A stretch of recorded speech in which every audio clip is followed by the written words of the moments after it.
Lexington Group is working to make work zones safer and hopefully save lives. Welcome in to WKYT News at 6. I'm Amber Philpott. I'm Bill Bryant. As National Work Zone Awareness Week is wrapping up, Lexington Street Safety Task Force is discussing a bill that was passed in the legislative session aiming to make the work zone safer. WKYT's Jessica Umbro is joining us live in Lexington with our top story at 6. And Jessica, what are lawmakers hoping to achieve with this?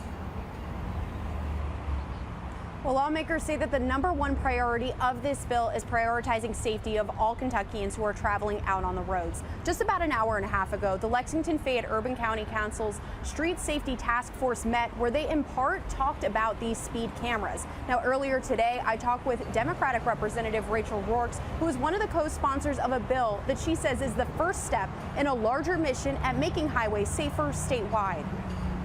I often hear from folks how many people have to die before legislation will change. And the sad reality is that there are often these stories that go alongside with the legislation. Representative Rachel Rourke was one of the co-sponsors of House Bill 664, a bill that directs the state's transportation cabinet to create a pilot program for automated speed enforcement in highway work zones, with citations being issued to drivers going 10 miles per hour over the posted speed limit when there is at least one worker in a highway work zone. The bill is also named the Jared Lee Helton Act of 2025. Helton, who was from Salyersville, died when he was hit and killed in a 2019 construction site crash in Tennessee. I think it just makes it a little bit more real, and there's a face and a name that goes along with why the legislation is so important. The bill requires signs to clearly mark where and when the work zone may be enforced by the automatic speed enforcement devices. Representative Rourke says it was important for lawmakers to include a human element. The devices can monitor which vehicles are going too fast, and a peace officer would be near the end of the work zone in a marked vehicle to issue citations when needed. I think that we are very hopeful that it'll work in the way that we intend,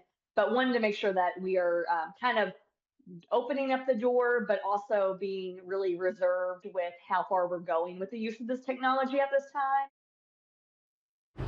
Representative Rourke told me that the legislature will be looking at the effectiveness of this program before it becomes a permanent fixture on Kentucky highways. I asked her about how that efficacy is measured. She said it's in the number of citations, staffing capabilities, and she said, of course, public feedback.